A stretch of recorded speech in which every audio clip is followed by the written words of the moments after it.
Europe was burning, banks were collapsing, nations drowning in debt, and protests filled the streets. Everyone had the same question in mind. Can the euro survive? In the summer of 2012, the continent opened its eyes to the darkest economic morning in its history. Greece stood at the edge of bankruptcy. Spain, Italy, and Portugal, waiting in line like dominoes ready to fall. And then, one man stepped onto the stage. He had no money in his hands, no army behind him. Only 5 minutes, and a few words.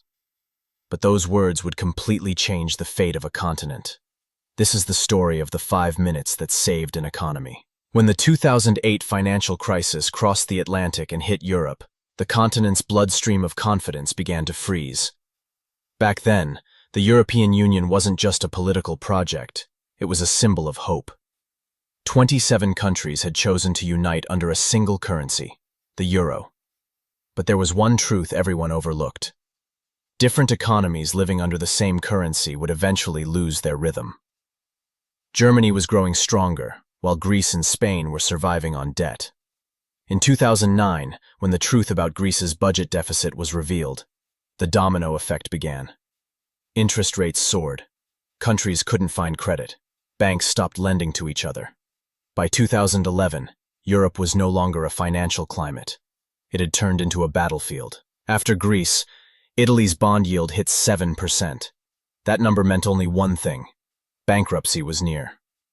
In the heart of Europe, one question echoed through every boardroom and every street. Is the collapse of the Union inevitable? People's anger spilled into the streets. Politicians blamed each other, and financial leaders were desperately racing against time. And in those days, hardly anyone even remembered the quiet, calm economist leading the European Central Bank, Mario Draghi.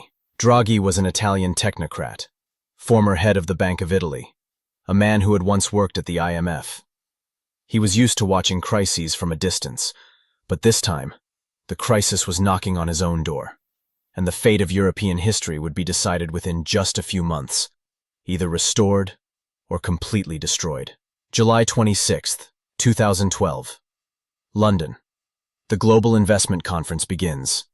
A man in a dark navy suit walks to the podium, a tired face, but eyes filled with determination.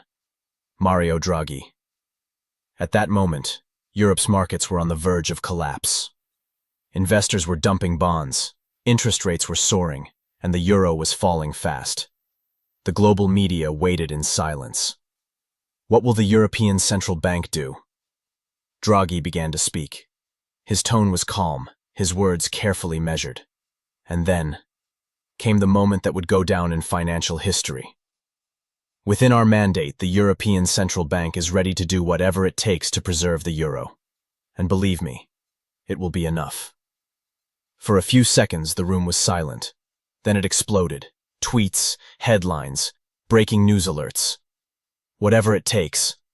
3 words, but a promise that changed the direction of billions of dollars. Those words told the markets, the European Central Bank will no longer stand by. If necessary, it will defend the euro with unlimited bond purchases. That day, Draghi gave no technical details, but investors understood. The ECB was no longer just an observer. It had become the referee of the game. And after that 5-minute speech, for the first time in history, a financial crisis was stopped not by money, but by words. In the days following Draghi's speech, bond yields began to fall. Italian bonds dropped from 7% to below 5%. Spain's borrowing costs eased. The crisis wasn't over, but the fear had faded. The storm had quieted, at least a little. Because investors now knew. The European Central Bank would do whatever it took to keep the system alive, even if it meant printing unlimited money. A few months later, the ECB announced a new program, OMT, Outright Monetary Transactions. This program allowed the bank to buy the debt of struggling nations. But the irony was this. OMT was almost never used. It didn't need to be, because all that was required was a credible threat. The markets believed that Draghi would actually do it, and that's the paradox of modern economics. Sometimes, what saves the system isn't the action itself. It's the belief that action will come. By 2013, the eurozone narrowly avoided recession. Financial stability returned. Banks began lending to each other again. With that speech, Draghi didn't just lower interest rates. He lowered faith in fear. But no miracle comes without a cost. This intervention opened the door to a new era. One where central banks no longer manage just the economy, but human psychology. Years passed. A decade since the whatever it takes speech. Europe and the world were no longer the same. The philosophy born from Draghi's words became the new rulebook for central banks. Manage expectations, shape reality. But every strategy casts a shadow. If everyone believes the central bank will always save them, risk-taking grows. And what happens when, one day, the savior can no longer save? In 2020, as the pandemic struck, the same strategy returned. The Fed, the ECB, the Bank of Japan, all said the same thing. We'll do whatever it takes. Trillions of dollars were printed. Markets soared again. But now, with inflation's return, another question lingers.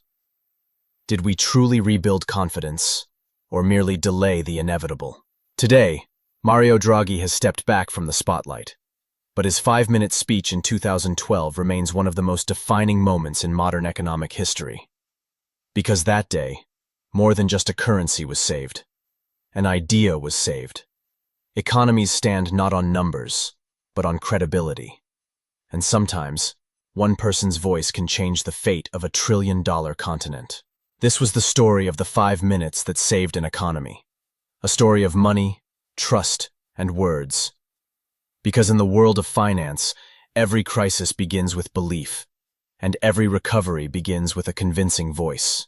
If you enjoyed this story, don't forget to like and subscribe, because in the next episode, we'll uncover another incredible financial story. One that changed the world in ways few people ever noticed.